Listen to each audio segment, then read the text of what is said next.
बागेश्वर धाम के पीठाधीश पंडित धीरेन्द्र कृष्ण शास्त्री की याद से हिंदू जोड़ो यात्रा शुरू हो रही है। इस दौरान बागेश्वर बाबा 9 दिन में 160 किलोमीटर की पैदल यात्रा करेंगे। यात्रा में शामिल होने के लिए बाबा बागेश्वर के तमाम भक्त भी कैसे जुटना शुरू हो गए हैं, उसकी तस्वीरें भी अब सामने आ रही हैं।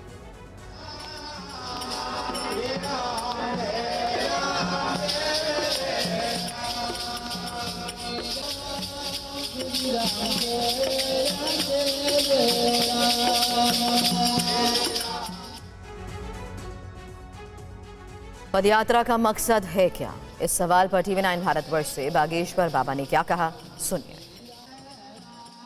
और विविध जातियों में, उपजातियों में, वर्गों में हिंदू समाज बटा हुआ है। इस प्रकार से बटा रहेगा तो हमारी एनर्जी देश को बड़ा बनाने की बजाय आपस के मनमुटाव में ही चली जाती है। आपस के द्वंद्व में, आपस के क्लेश में, अगड़े पिछड़े की लड़ाई में, ऊंच नीच की लड़ाई में, जात पात की लड़ाई में, भेदभाव की लड़ाई में और ब्राह्मण क्षत्रिय वैश्य शूद्र की लड़ाई में आधे से ज्यादा हमारी ताकत वहां पर खत्म हो जाती है। अब देश विश्वगुरु की ओर जा रहा है। विश्वगुरु तब बनेगा जब एक साथ सभी मिल करके एक जगह एनर्जी लगाएंगे। इसीलिए वर्तमान समय में हो रहे हिंदुओं पर अत्याचार, बांग्लादेश हिंदुओं की हालत देखकर, पश्चिम बंगाल में हिंदुओं की हालत देखकर, मणिपुर, नूह, मेवात, बहराइच, बरेली की घटनाओं को देखकर बहुत आवश्यक है हिंदुओं में एकता। उस एकता को उनको जगाने के लिए यह पदयात्रा है। हिंदू एकता के संकल्प के लिए बागेश्वर धाम के पीठाधीश्वर पंडित धीरेन्द्र शास्त्री ने शंखनाद कर दिया है और पंडित धीरेन्द्र शास्त्री पदयात्रा निकालने जा रहे हैं। हालांकि इस बीच आपको बता दें कि बाबा बागेश्वर धीरेन्द्र शास्त्री ने सनातन बोर्ड की मांग पर क्या कहा, सुनिए। ठीक इसलिए जरूरी है कि जो 2005 में कुछ 100 एकड़ की ज़मीन पर थे, 2024 में 8.5 लाख एकड़ की ज़मीनों के मालिक हो गए, जिन्होंने पार्लियामेंट को भी अपने आधिपत्य ज़मीन के अंतर्गत बता दिया। तो इस देश में या तो उनकी नीति खत्म हो, एक ही देश एक नियम एक लागू से चलेगा, एक संविधान से चलेगा, फिर एक देश में एक कोर्ट है तो उनके कोर्ट की क्या ज़रूरत है? यदि है तो उनको, अगर अलग है तो फिर हम लोगों के साथ दो राय को। इसलिए सनातन बोर्ड की मांग। और हिंदू एकता के संकल्प के लिए बागेश्वर धाम के पीठाधीश्वर पंडित धीरेन्द्र शास्त्री ने शंखनाद कर दिया है। पंडित धीरेन्द्र शास्त्री पदयात्रा निकालने जा रहे हैं। 21 नवंबर से 29 नवंबर तक ये चलेगी। बागेश्वर धाम से शुरू होकर ये पदयात्रा ओरछा के राम राजा मंदिर तक जाएगी। बाबा बागेश्वर 9 दिन में 160 किलोमीटर का सफर करेंगे। दावा किया जा रहा है कि पदयात्रा में करीब 50,000 भक्त साथ चलेंगे। एक और बड़ी खबर आपको बता दें, आज यूपी के वृंदावन में धर्म संसद का आयोजन हो रहा है। इसके लिए देश भर से साधु, संत, महंत और महामंडलेश्वर वृंदावन पहुंच रहे हैं। धर्म संसद के लिए खास एजेंडा बनाया गया है।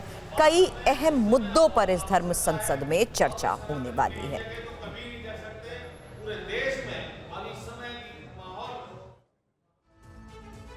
आज वृंदावन में हो रही धर्म संसद में हजारों की संख्या में साधु संत भी शामिल हो रहे हैं।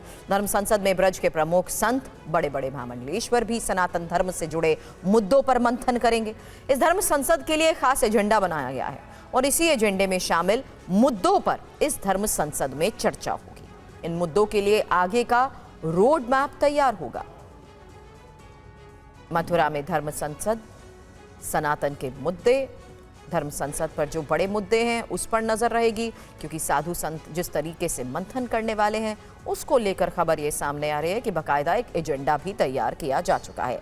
अब मथुरा के वृंदावन में हो रही धर्म संसद का एजेंडा जानिए। इस धर्म संसद में सबसे पहला मुद्दा श्री कृष्ण जन्मभूमि को मुक्त कराने को लेकर होगा। किस प्रकार श्री कृष्ण जन्मभूमि की लड़ाई को आगे बढ़ाया जाए। वहीं धर्म संसद में दूसरा मुद्दा गौ माता का होगा। गाय को राष्ट्रमाता घोषित करने को लेकर भी इस धर्म संसद में मंथन होगा। सरकार से मांग की जाएगी कि गाय को राष्ट्रीय गौ माता का दर्जा दिया जाए, जो कि धर्म संसद में शामिल मुद्दों में बेहद महत्वपूर्ण है। सनातन धर्म से जुड़ी समस्याओं पर भी मंथन और चिंतन होगा। तो मंदिरों का रखरखाव भी एक अहम मुद्दा है। श्री कृष्ण जन्मभूमि संघर्ष न्यास के अध्यक्ष पंडित दिनेश शर्मा फलाहारी ने बताया कि इस धर्म संसद में श्री कृष्ण जन्मभूमि सबसे अहम मुद्दा होगा। पंडित दिनेश शर्मा से जानिए इस धर्म संसद का मकसद है क्या। कल वृंदावन में 21 नवंबर को श्री कृष्ण साधक ट्रस्ट में धर्म संसद का आयोजन किया जा रहा है। उसमें देश विदेश से सभी धर्माचार्य आ रहे हैं।